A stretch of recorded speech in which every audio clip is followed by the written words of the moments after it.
1장 26절에서 31절까지 말씀입니다.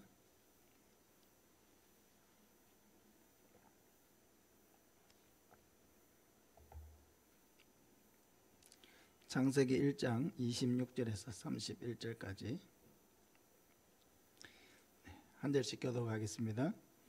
하나님이 이르시되 우리의 형상을 따라 우리의 모양대로 우리가 사람을 만들고 그들로 바다의 물고기와 하늘의 새와 가축과 온 땅과 땅에 기는 모든 것을 다스리게 하자 하시고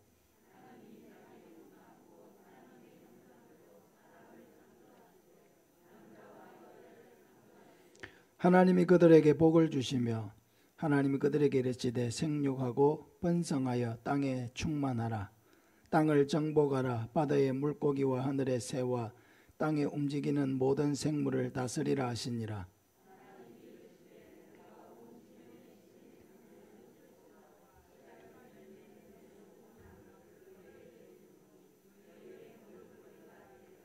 또 땅의 모든 짐승과 하늘의 모든 새와 생명이 있어 땅에 기는 모든 것에게는 내가 모든 푸른 풀을 먹을거리로 주노라 하시니 그대로 되니라.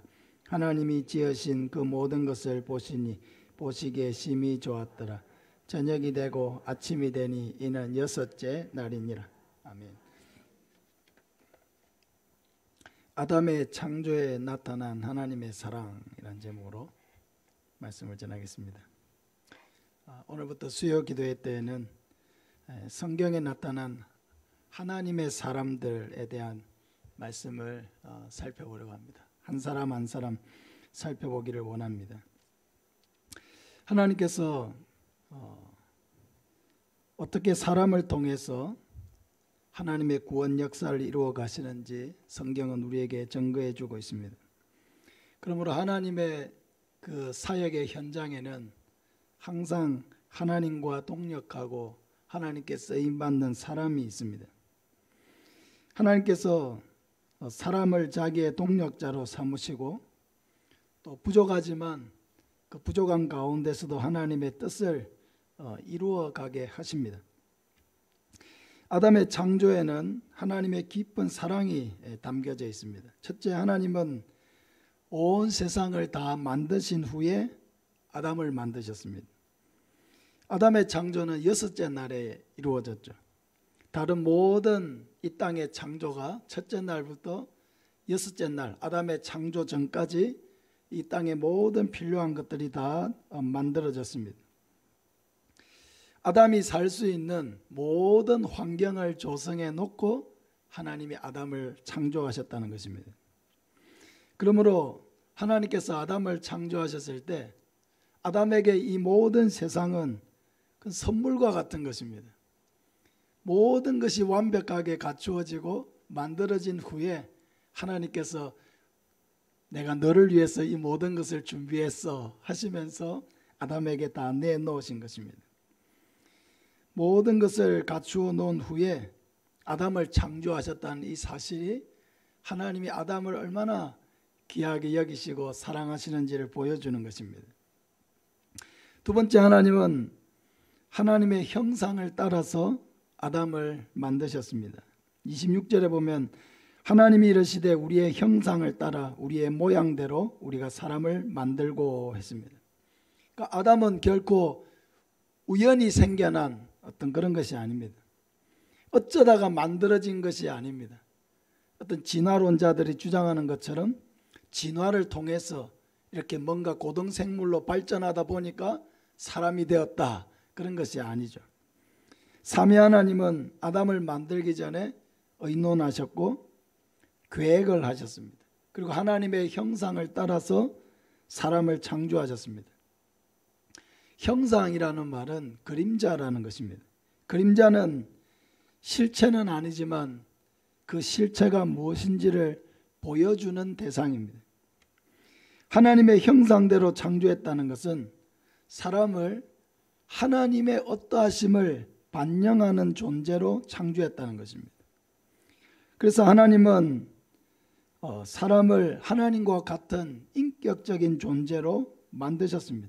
이 세상의 그 어떤 존재도 인격을 가진 존재는 없습니다. 오직 사람만 하나님과 같이 인격을 가진 존재로 만들었습니다.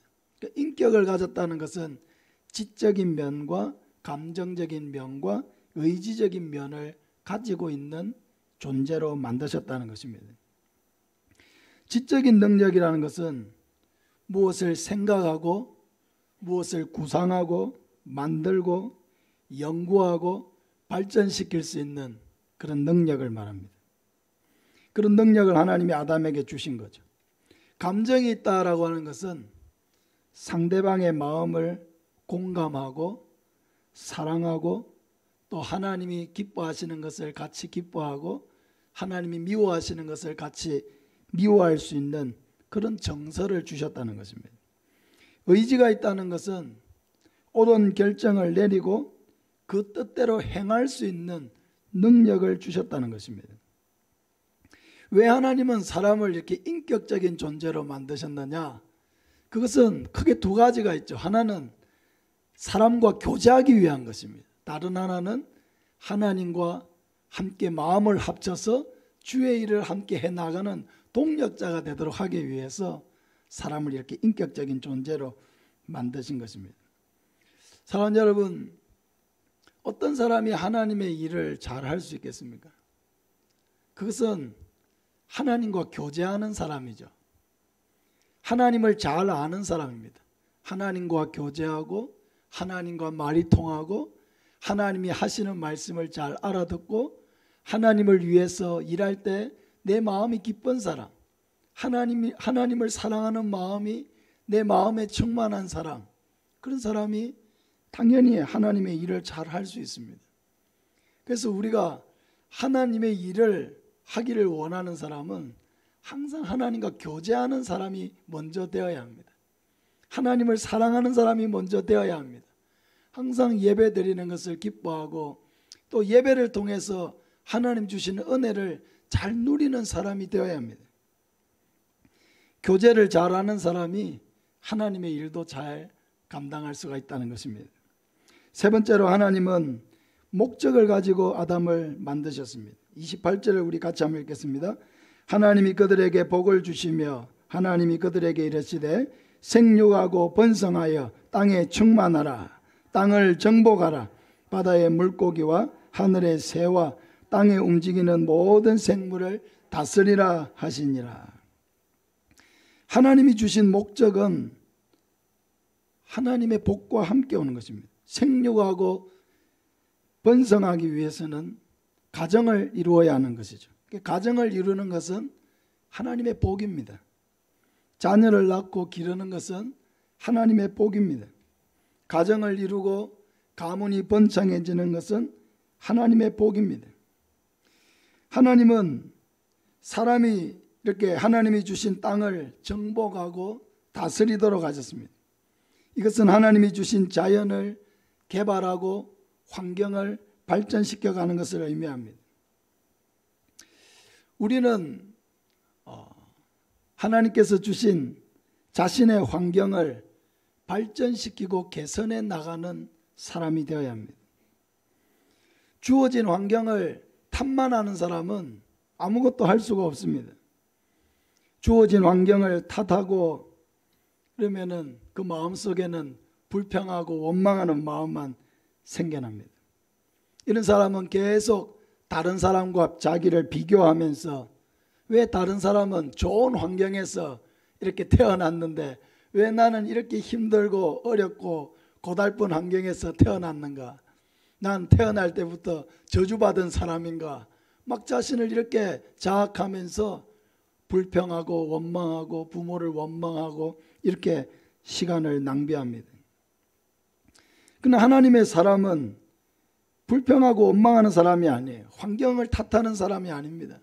다른 사람하고 비교하면서 열등감에 빠지는 사람이 아닙니다.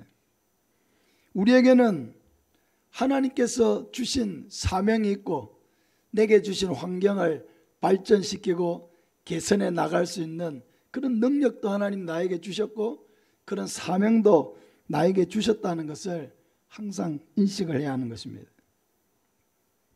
성도가 이 땅을 정복해 가는 것은 한 가지입니다.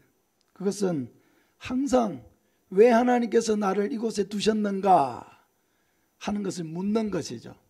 나는 왜 이 자리에 있는가라고 묻는 것입니다.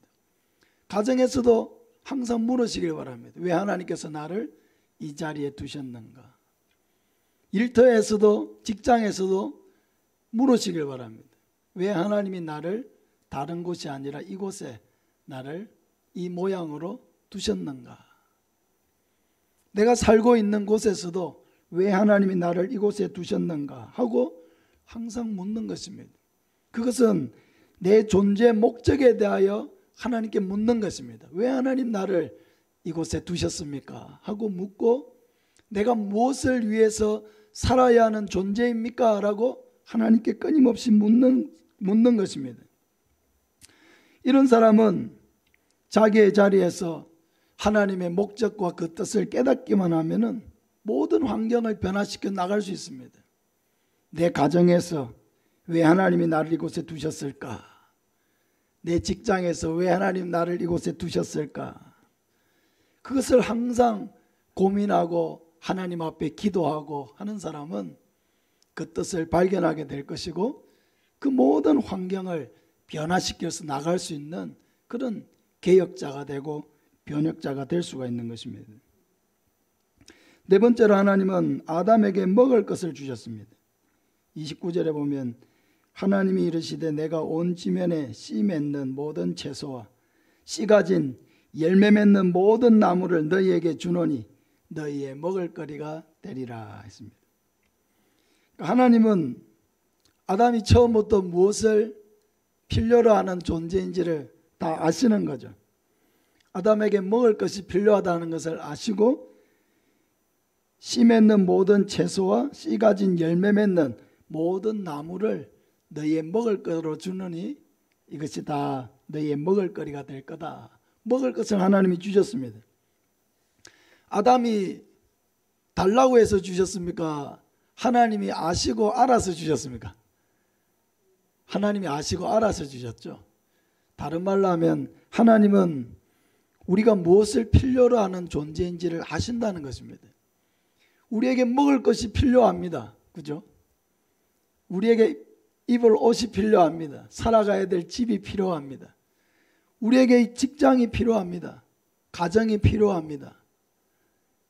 또 모든 삶의 영역에서 또 자기의 역할을 할 수 있는 그런 재능이 필요하고 재력이 필요합니다. 하나님이 우리가 무엇을 필요로 하는 존재인지를 아신다는 것은 그 모든 것을 또한 때를 따라서 채워주시는 분이라는 것을 말씀해 주는 것입니다. 마태복음 6장 31절 이하를 우리 같이 한번 읽겠습니다. 그러므로 염려하이르기를 무엇을 먹을까 무엇을 마실까 무엇을 입을까 하지 말라. 이는 다 이방인들이 구하는 것이라. 너희 하늘 아버지께서 이 모든 것이 너희에게 있어야 할 줄을 아시느니라. 하나님은 우리에게 필요한 것을 다 아시는 분이라는 것입니다. 때로는 경제적으로 우리가 어려울 때가 있습니다. 이런 것 때문에 고민이 되고 막막할 때도 있습니다. 왜 하나님께서 우리 아버지가 되시고 내가 무엇이 필요한지를 다 알고 있으면서도 왜 하나님은 나에게 이렇게 곤란한 시간들을 주시는 것일까? 근데 그런 시간들을 통해서 아버지 되시는 하나님을 진정으로 깨닫고 발견하게 하시는 경우가 많이 있는 것입니다. 중요한 것은 하나님은 항상 우리의 필요를 아시고 채우시는 분이라는 분명한 믿음과 확신을 가지는 것입니다. 처음부터 아담이 달라고 해서 주신 것이 아니라 하나님이 아담의 모든 필요를 아시고 먼저 주셨다는 것을 알아야 합니다. 이것이 하나님의 사랑입니다. 미리 필요한 것들을 챙겨주시는 것, 미리 예비해 주시는 것, 이것이 바로 하나님의 사랑입니다. 아담은 이런 사랑 가운데서 이렇게 만들어졌고 이런 사랑 가운데서 삶을 시작했다는 것입니다. 마지막으로 하나님은 아담을 위해서 돕는 배필을 주셨습니다. 2장 18절을 우리 같이 한번 읽겠습니다. 여호와 하나님이 이르시되 사람이 혼자 사는 것이 좋지 아니하니 내가 그를 위하여 돕는 배필을 지으리라 하시니라. 하나님은 아담이 혼자 있는 것이 보기에 좋지 못했습니다. 그래서 그 곁에 돕는 배필을 지어서 함께 있게 해야 되겠다 이렇게 하셨습니다. 그것도 하나님이 계획하신 거예요. 그것도 하나님이 계획해서 돕는 배필을 주신 것입니다. 그러니까 돕는 배필이 필요하다는 것은 뭐예요? 아담이 완전한 존재라는 것입니까? 도움을 받아야 되는 존재라는 것입니까? 도움을 받아야 되는 존재라는 거죠. 누군가의 도움을 필요로 하는 존재로 만드셨다는 것입니다. 여러분, 이 땅의 모든 사람은 혼자 모든 것을 다 잘하고 혼자 완벽한 사람은 단 한 사람도 없습니다. 우리는 다 누군가의 도움을 필요로 하는 사람이에요. 그래서 겸손해야 되는 거죠. 내가 다른 사람을 도와야 될 때도 있지만 나는 또한 누군가의 도움을 받아야 될 사람이다. 이것이 우리를 겸손하게 만드는 것입니다. 하나님은 우리의 연약함을 아시고 우리가 불완전한 존재인 것을 아셨기 때문에 하나님은 돕는 배필을 주어서 서로가 서로를 도움으로 해서 완전해지도록 하신 것입니다. 근데 그러니까 아내는 남편을 돕고 남편은 그럼 아내를 안 도와도 되느냐? 그런 게 아니죠. 돕는 배필을 주어서 서로 돕게 하신 것입니다. 그래서 우리 자신의 이 정체성은 뭐냐면은 돕는 자입니다. 나는 누구냐? 돕는 자입니다. 우리 한번 따라합시다. 나는 돕는 사람입니다. 우리 스스로 외롭다고 생각될 때 되게 많죠. 아니, 나는 왜 이렇게 외롭지? 늘 사람들을 많이 만나면서도 나는 왜 혼자지? 나는 왜 친구가 없지? 그런 생각을 할 때가 있거든요. 근데 언제 그런 생각을 잊어버리냐면요, 도울 때예요. 다른 사람을 도울 때. 우리가 언제 행복하냐? 도울 때 행복해요. 다른 사람을 도울 때 행복해요. 아내가 남편을 잘 도울 때 그 가정은 행복합니다. 남편이 아내를 잘 도와줄 때 그 가정은 참 행복해요. 그러니까 부부가 서로의 말을 잘 들어주고 서로 잘 도와주면 그것보다 더 행복한 것은 없는 것입니다. 성도 간에도 마찬가지예요. 내가 무슨 일을 하려고 할 때 내 일을 도와줄 사람이 있으면요, 그 사람은 행복한 거예요. 누가 무슨 일을 하려고 할 때 내가 가서 좀 도와주고 싶을 때 그게 행복한 것입니다. 도움을 받을 사람이 있고 내가 도와줄 사람이 있는 것, 이 사람이 참 행복한 것입니다. 하나님은 우리가 서로를 도울 때 행복하도록 만드셨어요. 처음부터 누군가를 도울 때 행복하도록 만드셨어요. 우리가 교회에 와서 예배도 드리지만, 예배 드리는 기쁨도 있지만 또 어떤 기쁨이 있습니까? 봉사할 때 기쁨이 있죠. 봉사할 때 기쁨이 있어요.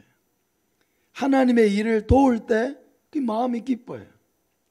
혼자 하는 것보다 같이 교회도 청소하고 식당 봉사도 같이 하고 같이 음식도 만들고 어떤 일이 있을 때 같이 마음을 모아서 어떤 일들을 준비해 나갈 때 그게 기쁨이 있고 행복이 있는 거예요.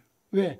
하나님 처음부터 우리를 이렇게 돕는 일에 은사가 있도록 하나님 만드셨기 때문에 도울 때, 무슨 일을 도울 때 우리의 마음의 기쁨을 하나님이 주시는 것입니다. 여러분이 행복하기를 원하신다면은 잘 돕는 자가 되시기를 바랍니다. 할렐루야. 성도는 먼저 목사를 잘 도와야 돼요. 우리가 기도하실 때 항상 목회를 위해서 기도해 주시죠. 목회가 잘 이루어지려고 하면은 혼자 할 수가 없는 거죠. 제가 아무리 좋은 계획을 세워도 성도들이 한 마음으로 동참하고 함께 기도하고 또 마음을 모으고 몸으로 같이 움직이고 그렇게 한 마음이 되어서 해주지 않으면은 이 목회가 이루어질 수가 없는 거예요. 근데 성도의 기쁨에는 이렇게 목회자를 잘 도와서 교회가 아름답게 이루어져 나갈 때 여기에 기쁨이 있는 거예요. 기쁨이 있어요. 보람이 있습니다. 복음 전하는 일을 잘하면 우리의 마음속에 기쁨이 있습니다. 구역 모임이 잘 이루어지려면은 구역원들은 구역장도 잘 돕고 또 구역 권찰을 잘 도와야 돼요. 구역장이나 구역 권찰만 구역원들을 챙기고 돕고 하는 게 아니고 구역원들도 구역장이 무슨 얘기를 하고 권찰이 무슨 얘기를 하면 그 귀를 기울여서 한 마음이 돼가지고 그렇게 해야 이 구역이 따뜻하고 그 기쁨이 있는 거예요. 하여튼 서로를 자꾸 도와야 됩니다. 도울 일을 찾아야 합니다. 여기에 우리의 기쁨이 있습니다. 하나님은 사람을 다 만드신 후에 심히 기뻐하셨다 했습니다. 31절에 보면 하나님이 지으신 그 모든 것을 보시기에 심히 좋았더라. 저녁이 되고 아침이 되니 이는 여섯째 날이니라. 가장 마지막에 하나님께서 사람을 만드셨고 그 사람의 창조를 통해서 모든 창조가 완성되었습니다. 그 모든 창조가 완성된 후에 하나님의 감정은 뭐였습니까? 기쁨이었습니다. 너무너무 기뻤어요. 심히 기뻐하셨다 했습니다. 월요일 날 우리 이원근 집사님 댁에 우리 이혜진 자매가 아들을 낳았습니다. 축하합니다. 아이를 낳으면 여러분 얼마나 기쁩니까? 그 존재 자체가 기쁜 거예요. 그 아이가 건강하게 세상에 태어난 것만으로 너무 기쁜 거예요. 엄마가 뭐 요즘에는 이제 초음파 검사 이런 게 있어가지고 가서 또 미리 검사도 해보고 아이가 또 문제가 없는지 또 살펴보고 이렇게 하지만 저희도 한 세 명까지 나와보니까 첫째는 매월 가가지고 아이고 뭐 코가 어떻니 뭐 이렇게 하는데 한 셋째쯤 되니까 6개월 만에 처음 가요. 6개월 만에 처음 가게 되더라고요. 그냥 뭐 하나님께 맡기고 가는 거죠. 근데 그 뭐 엄마의 마음 속에는 항상 아이고 뱃속에 아이가 잘 크고 있는가 어떤가 늘 궁금하기도 하고 걱정도 되고 막 그렇죠. 근데 그 아이가 이렇게 태어나면 어떻습니까? 너무 기쁜 거죠.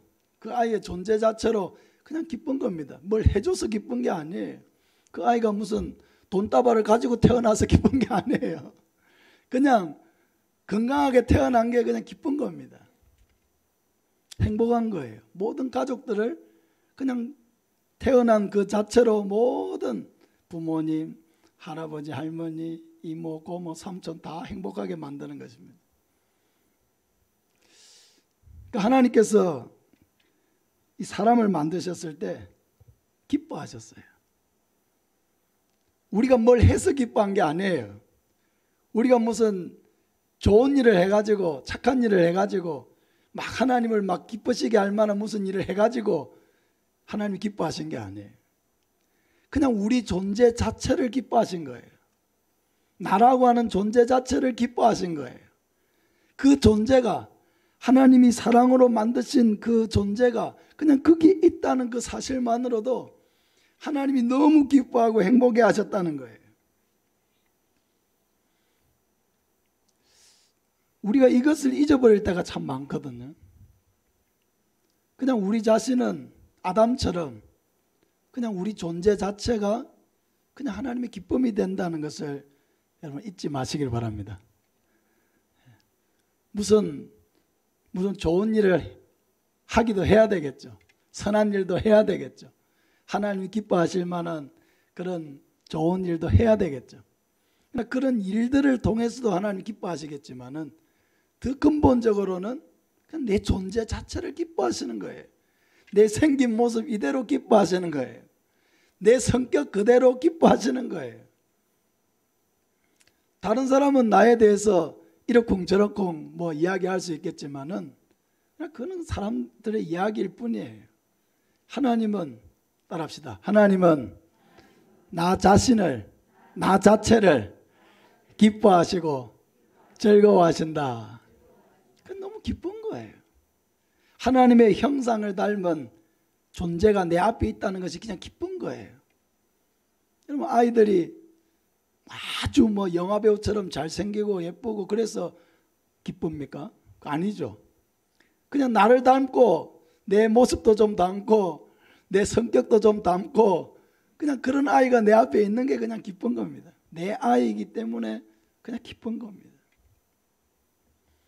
하나님이 우리를 기뻐하시는 것은 바로 그런 기쁨입니다. 우리의 존재 자체, 있는 모습 그대로. 사랑하는 여러분,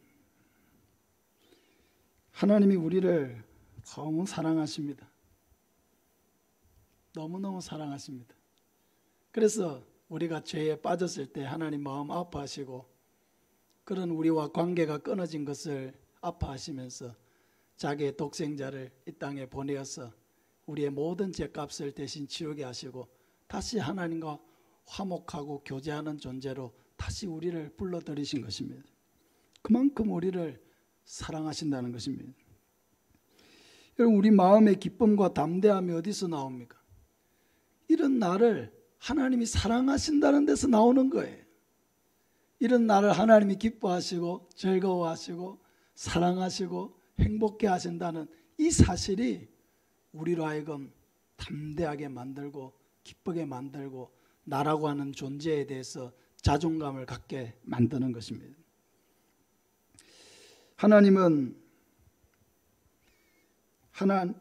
아담을 너무 사랑하셨습니다. 모든 것을 갖추어서 준비해 놓으시고 또 아담을 위해서 모든 필요한 것들을 주셨습니다. 하나님은 동일하게 우리의 모든 것을 주십니다. 하나님의 사랑은 나의 생명과 나의 존재, 내가 먹고 사는 문제, 내가 맺고 있는 모든 관계, 나의 가정, 나의 모든 직장, 내 모든 영역에 하나님의 사랑이 미치고 있습니다. 이런 하나님의 사랑을 힘입어서 항상 담대하게 하나님을 의지하면서 살아가는 저와 여러분 되시기를 예수님의 이름으로 축복합니다.